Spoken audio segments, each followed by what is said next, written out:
আমরা যে confusing tag question গুলো এখন করলাম এগুলো থেকে 100% ইনশাল্লাহ তুমি কমন পাবে। ট্যাগ কোয়েশ্চেনে যদি এই ধরনের বাক্য থাকে, দেখো সম্ভাষণমূলক বাক্য, পরীক্ষায় প্রশ্নটা একটু ঘুরিয়ে কিভাবে দিতে পারে, ধরো এই জায়গাটাতে দা ব্যবহার করবে না। আসসালামু আলাইকুম রহমতুল্লাহ। প্রিয় এসএসসি শিক্ষার্থীরা, তোমাদের সামনে ইংরেজি দ্বিতীয় পত্র পরীক্ষা এবং ইংরেজি দ্বিতীয় পত্রের ম্যাক্সিমাম নাম্বার ডিপেন্ড করে গ্রামারের উপরে। এই গ্রামারের সবচেয়ে গুরুত্বপূর্ণ এবং শর্ট একটা টপিক আছে, সেটা হচ্ছে ট্যাগ কোয়েশ্চেন।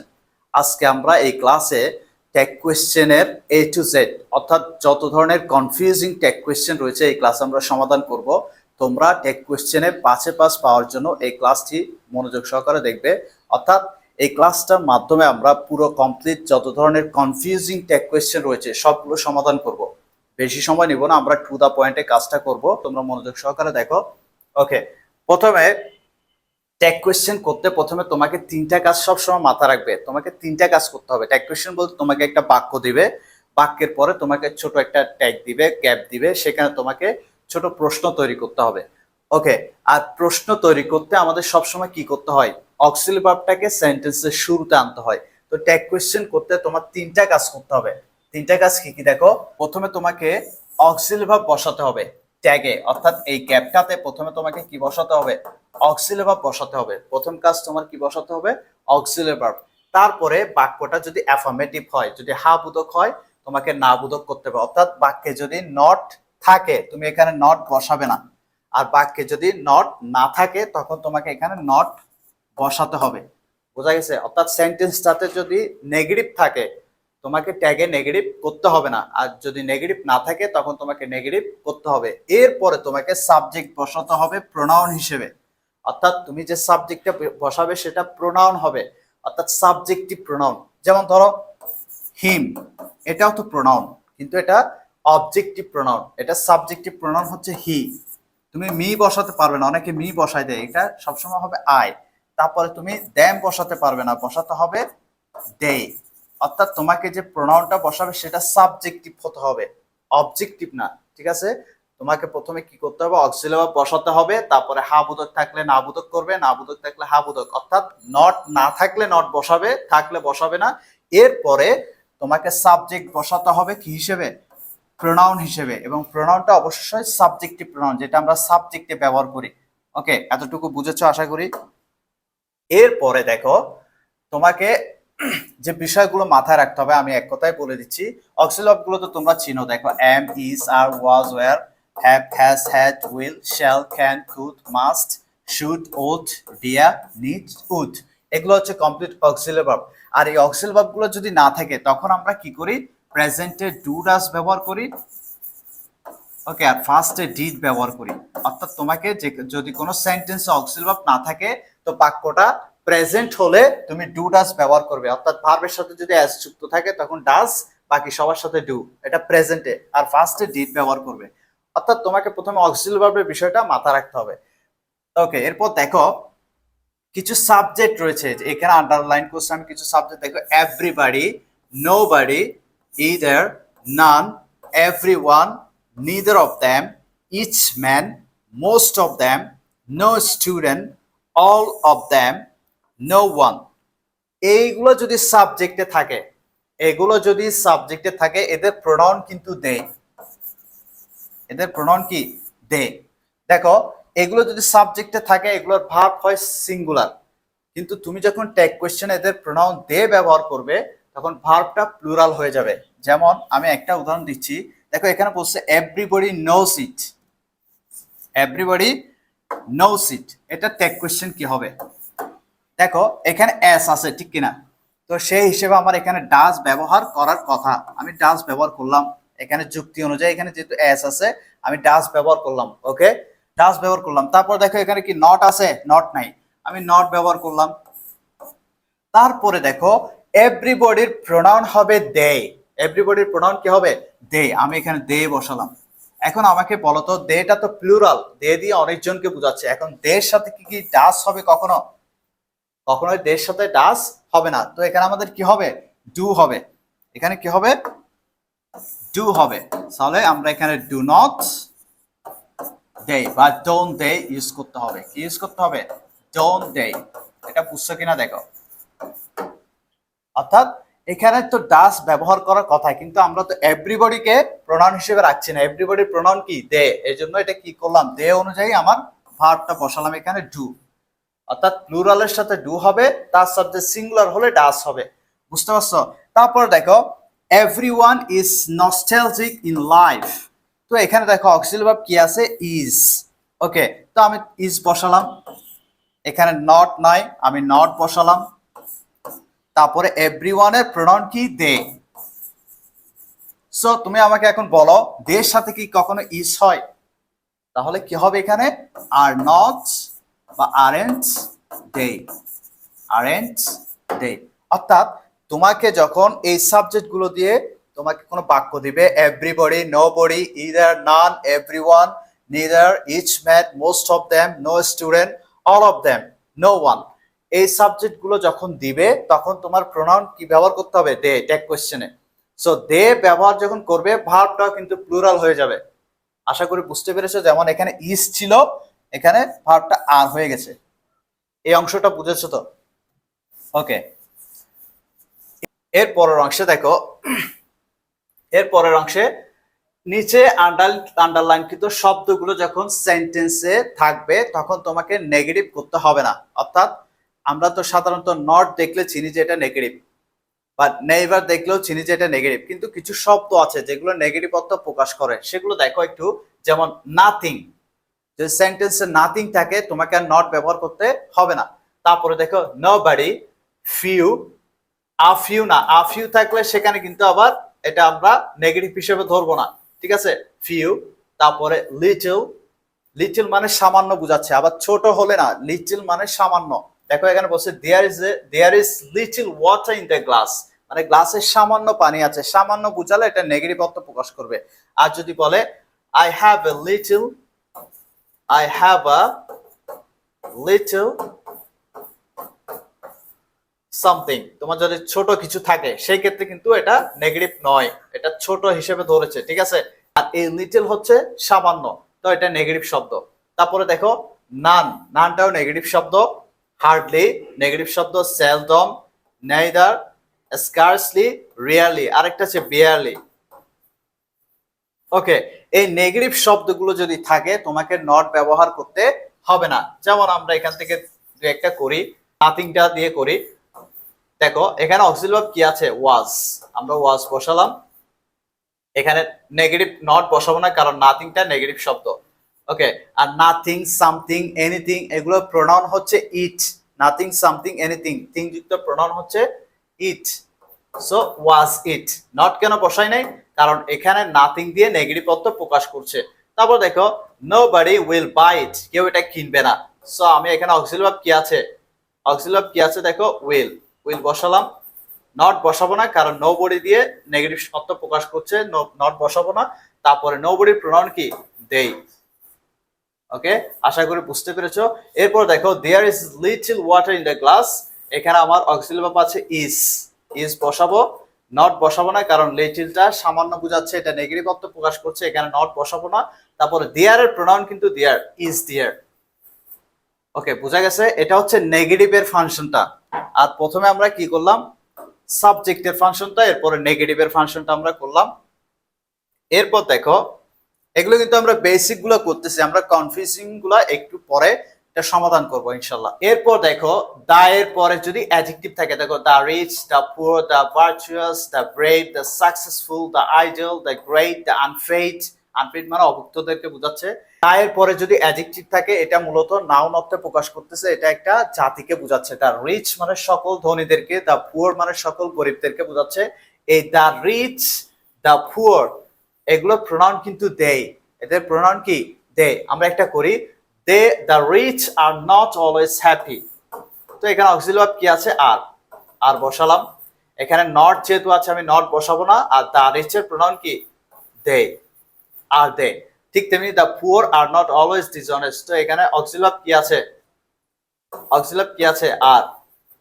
এখানে নট আছে, নট বসাবো না। দ্য পুয়ার এর প্রোনাউন হবে দে, ঠিক আছে? তারপর দেখো the brave deserve the fair, তাহলে এখানে অক্সিলারি ভার্ব কি আছে? দেখো অক্সিলারি ভার্ব এখানে নাই। তো এখানে প্রিন্সিপাল ভার্ব আছে ডিজার্ভ। সো ডিজার্ভ, এখানে আমরা যেহেতু ভার্বটা প্রেজেন্ট, একজন আমি এখানে ডু আনবো, এখানে এস থাকলে আমি ডাজ আনতাম, এখানে ডু আনবো যেহেতু দা ব্রেভ দিয়ে প্লুরাল বোঝাচ্ছে ডু, এখানে নট নাই, নট বসাবে, তারপরে দা ব্রেভের প্রোনাউন কি দে।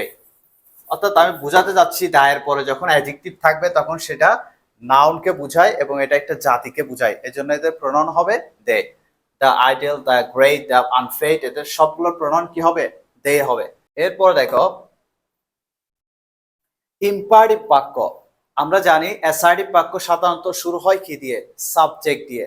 সাবজেক্ট বলতে নাউন বা প্রোনাউন দিয়ে, কিন্তু ইম্পারেটিভ বাক্য শুরু হয় ভার্ব দিয়ে। Shut up, respect, save, do, always speak the truth imperative বাক্য। Don't, kindly do me a favour, then have a cup of tea. Let's দিয়ে যদি বাক্য শুরু হয় সেটা ইম্পারেটিভ বাক্য। Let me, let them. অর্থাৎ ইম্পারেটিভ বাক্য শুরু হয় প্রিন্সিপাল ভার্ব দিয়ে অথবা লেট দিয়ে। ইম্পারেটিভ বাক্য দেখলে তুমি উইল ইউ অথবা ওন্ট ইউ যে কোনো একটা বসাবে। কি বসাবে? এখানে যে কোনো একটা বসাতে পারো, will you, won't you. Imperative বাক্য দেখলে তুমি ট্যাগ কোয়েশ্চেনে কি বসাবে? উইল ইউ বা ওন্ট ইউ যে কোনো একটা বসালে হবে। শুধুমাত্র লেটস যদি থাকে, লেটস, লেটস মানে হচ্ছে এটা কি? Let us. লেট আসকে সংক্ষেপে কি লেখে? লেটস। এই এগুলো যদি থাকে তাহলে কি লিখবা? Shall we. কি লিখবে? Shall we. আর সবার ক্ষেত্রে লিখবে যে কি? Will you. আর সবগুলোর ক্ষেত্রে কি লিখবে? Will you. Shut up, will you. Respect the old, will you. Save something for future, will you. Do the sum at once, will you. Always speak the truth, will you. Don't waste your time, will you. Kindly do me a favour, will you. Then have a cup of tea, will you. অর্থাৎ imperative বাক্য হলে will you বা won't you যে কোনো একটা বসালে হবে। যদি লেটস বা লেটাস থাকে তখন তুমি শ্যাল উই ব্যবহার করবে। আশা করি বুঝতে পেরেছো। এরপরে এগুলো নিয়ে একটু আগে আমি বলেছি, যেমন নাথিং, এনিথিং, এভরিথিং, সামথিং, এগুলোর প্রোনাউন হচ্ছে ইট। সো দেখো নাথিং ইজ সার্টেন, তো আমি এখানে কি লিখবো? অক্সিলারি ভার্ব আছে ইজ, লিখলাম। নাথিংটা নেগেটিভ, নট লিখবো না, এটার প্রোনাউন কি? It, is it. Anything may happen, এখানে অক্সিলারি ভার্ব কি আছে? মে। ওকে, মে আছে, এখানে নট নাই। এনিথিং কিন্তু আবার নেগেটিভ শব্দ না, তো আমি এখানে মে নট, নট ইউজ করবো, সংক্ষেপে মে নট। এনিথিং এর প্রোনাউন কি? ইট। অর্থাৎ এইগুলো নাথিং, এনিথিং, এভরিথিং, সামথিং, এগুলোর প্রোনাউন তুমি ইট ব্যবহার করবে। আশা করি বুঝতে পেরেছো। এরপরে দেখো দেয়ার এর প্রোনাউন কিন্তু দেয়ার। দেখো there are only a few family members, so এখানে কি হবে? Aren't there. এখানে অক্সিলারি ভার্ব কি আছে? আর আছে, আর বসালাম। নট নাই। দেখো আ ফিউটা কিন্তু নেগেটিভ শব্দ না, শুধু ফিউ থাকলে নেগেটিভ হতো, তাহলে আর যেহেতু নেগেটিভ নাই, আর নট, তারপরে দেয়ার এর প্রোনাউন কি? দেয়ার, আর নট দেয়ার। ওকে, তারপরে দেয়ার এর প্রোনাউন আমরা দেয়ার ব্যবহার করব। ওকে, এখন আমরা যত ধরনের কনফিউজিং ট্যাগ কোয়েশ্চেন রয়েছে সেগুলো সমাধান করার চেষ্টা করব। অর্থাৎ তোমাদের পরীক্ষায় যতই কনফিউজিং বা ডিফিকাল্ট টাইপের ট্যাগ কোয়েশ্চেন দিক না কেন, তোমরা সহজেই ইনশাল্লাহ এটাতে নাম্বার পাবে, ভুল হবে না। সো মনোযোগ সহকারে দেখো, এখানে তোমাদের ট্যাগ কোয়েশ্চেনে যদি এই ধরনের বাক্য থাকে, দেখো সম্ভাষণমূলক বাক্য, good morning, good evening, good night, hello, hi, এগুলো যদি থাকে তখন তুমি ট্যাগ কোয়েশ্চেন উত্তর লিখবে ইজন্ট ইট। কি লিখবে? ইজন্ট ইট। যদি সম্ভাষণ জানায়, যদি সম্ভাষণ জানায় সেক্ষেত্রে কি ব্যবহার করবে? ইজন্ট ইট। ওকে, অনেক সময় অনেক গাইডে ডোন্ট আই এভাবে থাকতে পারে, বাট এক্সাম সেফের জন্য তোমরা লিখবে ইজন্ট ইট। অর্থাৎ কি বললাম? যদি কোনো শব্দ দিয়ে যদি সম্ভাষণ জানায় সেই ক্ষেত্রে তুমি ট্যাগে কি লিখবে? Isn't it. যেমন ধরো good morning, the morning is good, সকালটি ভালো, তাহলে দ্য মর্নিং ইজ গুড, এটা কি হবে? Isn't it. অনেক সময় গাইডে ডোন্ট আই থাকতে পারে, বাট এক্সামে তুমি পারফেক্টলি নাম্বার পাওয়ার জন্য এক্সাম সেফে ইজন্ট ইট ব্যবহার করবে। ওকে, আশা করি বুঝতে পেরেছো। এরপর হচ্ছে শুভেচ্ছা। দেখো Eid Mubarak, happy new year, happy birthday to you, এই ধরনের যদি শুভেচ্ছা প্রকাশ করে সেই ক্ষেত্রে আমরা ইজন্ট ইট ব্যবহার করব। কি ব্যবহার করব? Isn't it. এটা এক্সাম সেফ আনসার। অনেক জায়গায় ডোন্ট আই থাকতে পারে, তোমরা এক্সাম সেফের জন্য বোর্ড পরীক্ষায় নাম্বার, সঠিক নাম্বার পাওয়ার জন্য তোমরা ব্যবহার করবে ইজন্ট ইট। কি ব্যবহার করবে? Isn't it. Eid Mubarak, happy birthday to you, happy new year, এই জন্য তোমরা কি ব্যবহার করবে? Isn't it. তার মানে সম্ভাষণ শুভেচ্ছা বোঝালে আমরা কি ব্যবহার করব? Isn't it. বোঝা গেছে? এরপরে আসো, যদি আবেগ বা বিস্ময় বুঝায়, তুমি যদি কোনো শব্দ দিয়ে আবেগ বুঝাতে চাও বা বিস্ময় বুঝাতে চাও, সেই ক্ষেত্রে ব্যবহার করবে ইজেন্ট ইট। যেমন গ্রেট বিস্ময়, ওয়ান্ডারফুল, এক্সিলেন্ট, হাউ বিউটিফুল, এগুলো যদি থাকে, অর্থাৎ বিস্ময় প্রকাশ করতে চাইলে বা আবেগ প্রকাশ করতে চাইলে, সেখানেও তুমি কি ব্যবহার করবে? ইজেন্ট ইট। তাহলে সম্ভাষণ, শুভেচ্ছা, আবেগ বা বিস্ময় প্রকাশ করতে আমরা ট্যাগ কোয়েশ্চেন কি ব্যবহার করব? ইজেন্ট ইট। এগুলো মূলত ডিকশনারি ডিরেকশন অনুযায়ী ট্যাগ হয় না, বাট পরীক্ষা বেস যদি আসে আমরা এক্ষেত্রে ইজেন্ট ইট ব্যবহার করব। আশা করি বুঝতে পেরেছো। আরেকটা আছে থ্যাংক ইউ ভেরি মাচ, এখানেও কিন্তু ইজেন্ট ইট ব্যবহার করে, আবার ডোন্ট আই ব্যবহার করে। এখানে বিভিন্ন লেখকের বিভিন্ন বক্তব্য রয়েছে। তো থ্যাংক ইউর ক্ষেত্রে তোমরা ডোন্ট আইও ব্যবহার করতে পারো বা ইজেন্ট ইটও ব্যবহার করতে পারো। ওকে, তারপরে দেখো লেট মি মেক টি, আমাকে চা বানাতে দাও। লেট মি মেক টি, আমাকে চা বানাতে দাও। এই ক্ষেত্রে আমরা ব্যবহার করব উইল ইউ। কি ব্যবহার করব? Will you. অনেকে এখানে শ্যাল আই ইউজ করে, এখানে ব্যবহার করবে কি? Will you. কারণ বলছে আমাকে চা বানাতে দাও, এটা আমি কাকে বলছি? সেকেন্ড সাবজেক্ট ইউ কে। সো এখানে আমরা কি ব্যবহার করব? Will you. তারপরটা দেখো have a try, have a try, চেষ্টা করো। এটাও কিন্তু একটা ইম্পারেটিভ বাক্য, এখানেও কি ব্যবহার করবে? উইল ইউ বা অনটিও ব্যবহার করতে পারো। তারপর দেখো kindly do me a favour, দয়া করে আমাকে একটু অনুগ্রহ করো। এটাও একটা ইম্পারেটিভ বাক্য। অনেকে কাইন্ডলি দেখে বুঝে না, কারণ আমরা বলেছি ইম্পারেটিভ বাক্য শুরু হয় ভার্ব দিয়ে, কিন্তু এখানে শুরুতে কিন্তু এটা অ্যাডভার্ব। ওকে, সো এখানের ক্ষেত্রে একটু কনফিউশন থাকে। সো আমরা কি লিখবো? Will you. এটাও একটা ইম্পারেটিভ বাক্য, এখানে আমরা কি ব্যবহার করব? উইল ইউ ব্যবহার করব। তারপরটা দেখো he let me make tea, সে আমাকে চা বানানোর অনুমতি দিয়েছিল। এটা কিন্তু ইম্পারেটিভ বাক্য নয়। এখানে দেখো হি লেট, লেট শব্দের অর্থ হচ্ছে অনুমতি দেওয়া। ওকে, এটার ফার্স্ট ফর্ম ও লেট, ফার্স্ট পার্টিসিপল ফর্ম ও লেট। এখন দেখো এটা কি প্রেজেন্ট না ফার্স্ট, কিভাবে বুঝবে? এটা ফার্স্ট, কারণ এটা যদি প্রেজেন্ট হতো, এটা থার্ড সাবজেক্ট সিঙ্গুলার হওয়ার কারণে লেটের সাথে একটা এস যুক্ত করতো, লেটস। আবার লেট আস না, এটা হচ্ছে লেটস। থার্ড সাবজেক্ট সিঙ্গুলার হলে আমরা ভার্বের সাথে কি যুক্ত করি? এস। সেই এসটা এখানে যুক্ত হতো, কিন্তু যেহেতু এসটা যুক্ত হয় নাই, তার মানে এটা ফার্স্টে আছে। ভার্বটা কিসে আছে? ফার্স্ট। সো আমি এখানে ডিড ব্যবহার করব। এখানে যেহেতু নট নাই, নট ব্যবহার করব, ডিডেন্ট। তারপরে প্রোনাউন কি আছে? হি, ডিডেন্ট হি। বুঝতে পারছো? ওকে, তারপরে এটাও সেম দেখো he put the bag here, সেখানে ব্যাগটি রাখলো। তাহলে দেখো এটা প্রেজেন্ট ফর্ম ও পুট, পাস্ট ফর্ম ও পুট। ওকে, এটা যদি প্রেজেন্ট হতো তাহলে এখানে একটা এস যুক্ত হতো, যেহেতু হিটা তার সাথে সিঙ্গুলার, যেহেতু এস যুক্ত হয় নাই, তার মানে এই পুটটা হচ্ছে ফার্স্ট ফর্ম। সো আমি এখানে ডিড ইউজ করব, আর এখানে কোনো নেগেটিভ ওয়ার্ড বা নেগেটিভ শব্দ নাই, নট ইউজ করব, এবং এটার হি এর প্রোনাউন কি আছে? হি, হি বসিয়ে দিব। বুঝতে পেরেছো? তারপর দেখো what is said was true, সে যা বলল সত্য ছিল। এখানে মূল কথাটা কি? তার কথা বলাটা সত্য ছিল। তাহলে তার বলাটা সত্য ছিল, এখানে অক্সিলারি ভার্ব কি আছে? দেখো ওয়াজ। ওকে, মূল পয়েন্ট হচ্ছে ওয়াজ, তো তুমি ওয়াজ ব্যবহার করবে। তারপরে এখানে কোনো নেগেটিভ শব্দ নাই, তো নেগেটিভ ইউজ করব। ওয়াজন্ট, তার বলাটা, তাকে বুঝায় নাই, তার কথা বলাটা, তার কথা বলাটা একটা বিষয়, তো আমি এটা বিষয়ের ক্ষেত্রে প্রোনাউন কি ইউজ করব? It, wasn't it. What is said was true, that means wasn't it. বুঝতে পেরেছো? ওকে, এরপর দেখো 18 নম্বরটা, one can not deny this proposal. এখানে দেখো ওয়ান ক্যান নট, এখানে অক্সিলারি ভার্ব কি আছে? ক্যান। আমি ক্যান ইউজ করলাম। এখানে তোমার নট যেহেতু আছে, আমি নট ব্যবহার করলাম না। ওয়ান এর প্রোনাউন সাধারণত আমরা দে ইউজ করি। অনেক সময় তোমাদের গাইডে ওয়ান থাকতে পারে, বাট সেফলি তুমি এখানে দে ইউজ করবে। ওকে, বা ক্যান ওয়ান লিখলেও সমস্যা নাই, বাট ক্যান দে এটা ইউজ করবে এখানে।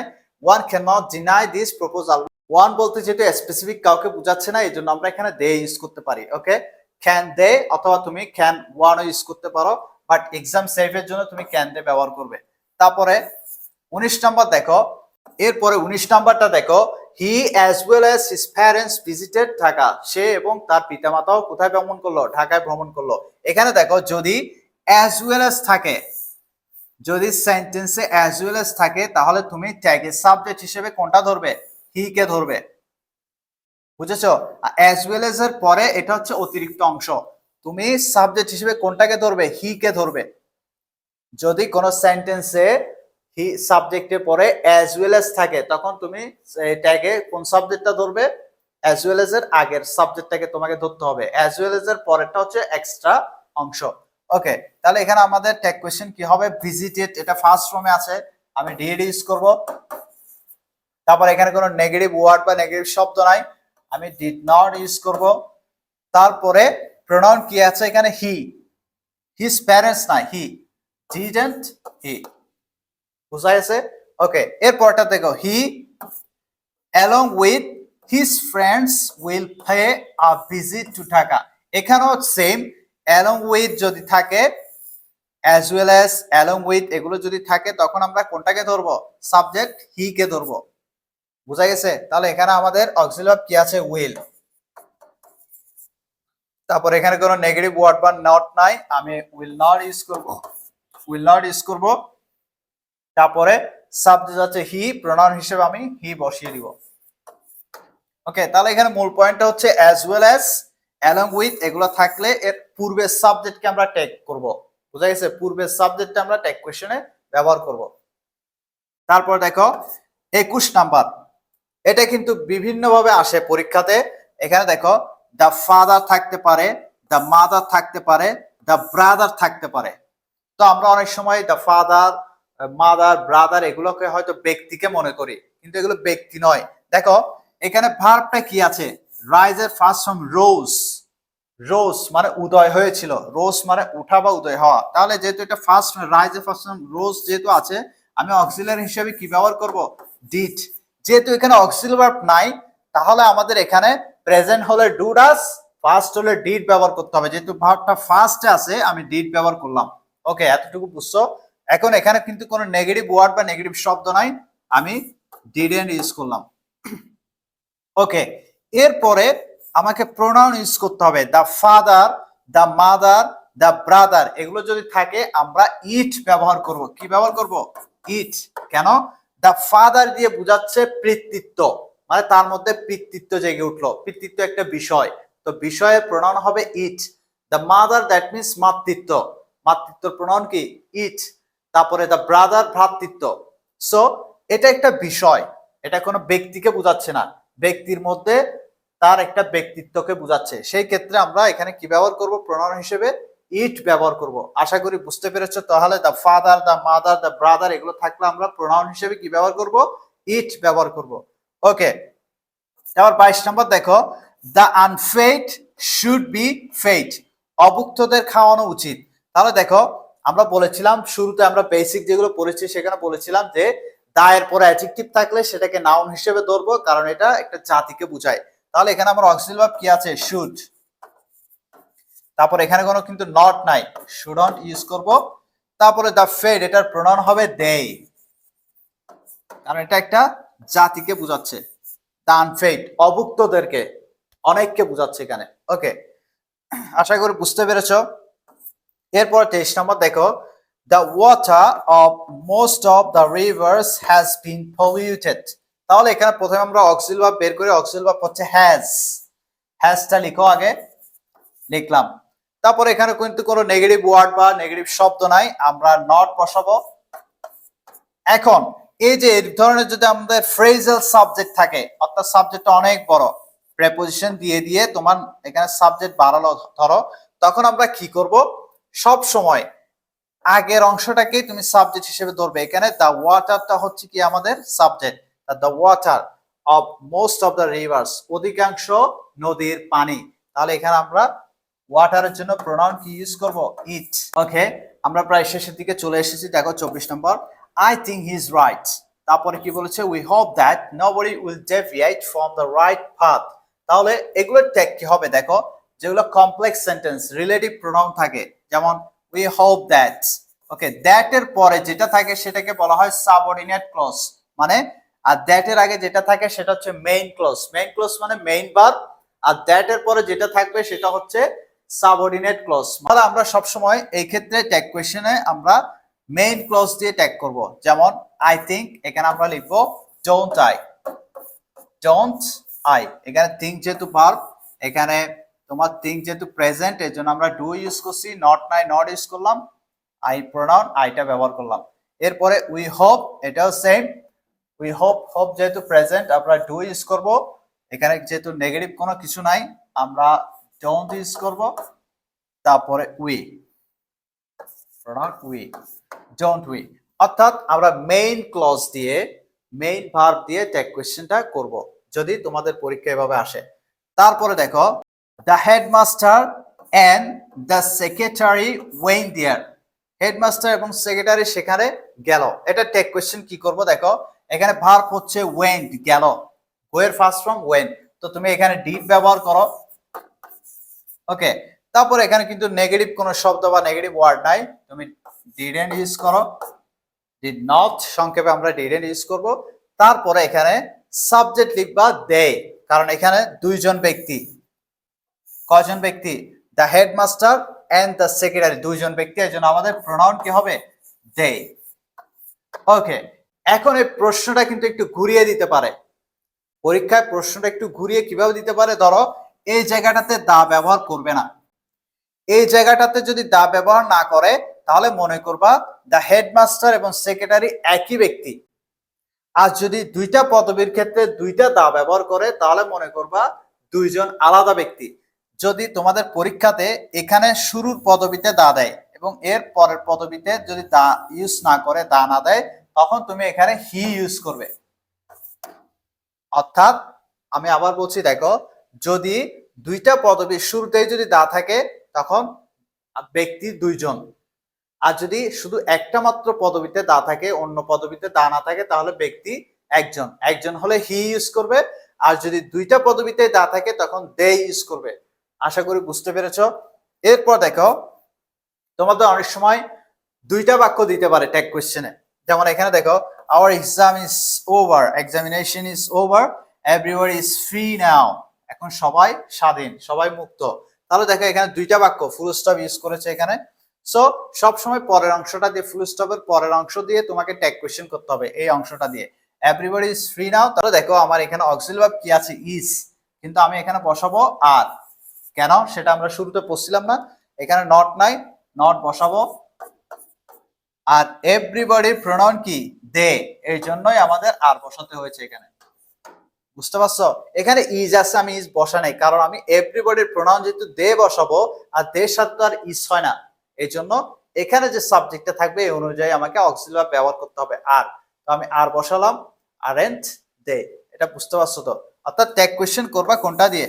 ফুল স্টপের পরের অংশটা দিয়ে। এখানে যদি আবার ফুল স্টপ দিয়ে আরেকটা বাক্য থাকতো তখন এই বাক্যটা দিয়ে তোমাকে কি করতে হতো? ট্যাগ কোয়েশ্চেন করতে হতো। বোঝা গেছে? অর্থাৎ ডাবল সেন্টেন্স থাকে যদি ফুল স্টপ ইউজ করে, তখন শেষ বাক্যটা দিয়ে তুমি কি করবে? ট্যাগ কোয়েশ্চেন করবে। এরপর দেখো 28 নাম্বার, আমি দুইটা একসাথে বুঝাই, 28 এবং 29। দেখো আই অ্যাপোস্ট্রফি ডি, এখানেও দেখো আই অ্যাপোস্ট্রফি ডি। পার্থক্য হচ্ছে গো হচ্ছে প্রেজেন্ট ফর্ম, গন হচ্ছে পাস্ট পার্টিসিপল ফর্ম। এটা হচ্ছে বি1, এটা হচ্ছে বি3। তো আই অ্যাপোস্ট্রফি ডি এর পরে ভার্বটা যদি প্রেজেন্ট থাকে তাহলে এই ডিটা হচ্ছে উড, এই ডিটা হচ্ছে অক্সিলারি ভার্ব কি? উড। এখানে যেহেতু নট নাই, নট বসাও এবং আই, আই হয়ে যাবে। বুঝতে পারছো? তারপর দেখো আই অ্যাপোস্ট্রফি ডি, তারপর এখানে গন অর্থাৎ ভার্বের পাস্ট পার্টিসিপল ফর্ম আছে, তাহলে এই ডিটা হচ্ছে হ্যাড, কারণ হ্যাভ, হ্যাজ, হ্যাড এর পরে ভার্বের বি3 ফর্ম হয়, বি3 ফর্ম হয়। ওকে, তাহলে হ্যাড, এখানে নট নাই, নট বসাও, হ্যাজন্ট আই। আশা করি বুঝতে পারছো। এরপর দেখো 30 number, I need to do it. আর 31 নম্বর সেম একসাথে করি, I need not go, I need not go, আমার যাওয়ার প্রয়োজন নেই। আরেকটা বলেছে I need to do it. Need এর পরে যদি নট না থাকে তাহলে নিডটা হচ্ছে প্রিন্সিপাল ভার্ব। নিড এর পরে যদি নট না থাকে তাহলে নিডটা প্রিন্সিপাল ভার্ব। তাহলে এখানে যেহেতু এটা প্রেজেন্টে আছে আমি ডু ইউজ করব, এখানে কোনো নট নাই, নট ইউজ করো, ডোন্ট, তারপরে প্রোনাউন কি আছে? আই, আই বসাই দাও। এরপরে আই নিড নট গো, আর নিডের পরে যদি নট থাকে তাহলে এই নিডটা হচ্ছে অক্সিলারি ভার্ব। নিডের পরে নট থাকলে নিডটা কি অক্সিলারি ভার্ব। তাহলে আমার এখানে অক্সিলারি ভার্ব কি বসবে নিড বলবে। তার নট আছে আমি নট বসাবো না, নিড আই। বুঝতে পারছো? ওকে, লাস্ট এন্ড ফাইনাল ওয়ান। এটা পরীক্ষাতে এখানে তো বোঝা যাচ্ছে, এটা এভাবে আসতে পারে there has been an accident, দুর্ঘটনা হয়েছে, একটা দুর্ঘটনা হয়েছে। তাহলে দেখো এই হ্যাশটাকে এভাবে অ্যাপোস্ট্রফি দিয়ে লিখতে পারে। ওকে, there is, দ্যাট মিন এটা হচ্ছে হ্যাজ। তাহলে তুমি অক্সিলারি ভার্ব কি লিখবা হ্যাজ। তারপরে এখানে কোনো নেগেটিভ শব্দ নাই বা নেগেটিভ ওয়ার্ড নাই, হ্যাজন্ট। তারপর দেয়ার এর প্রোনাউন কি দেয়ার। ওকে, দ্যাটস অল। আমরা যে কনফিউজিং টেক কোয়েশ্চেন গুলো এখন করলাম এগুলো থেকে 100% ইনশাআল্লাহ তুমি কমন পাবে এবং টেক কোয়েশ্চেনে 5-এ 5 অবশ্যই পাবে। তোমরা এগুলো একটু প্র্যাকটিস করবে শুধু। ওকে, সবাই ভালো থাকবে। আসসালামু আলাইকুম।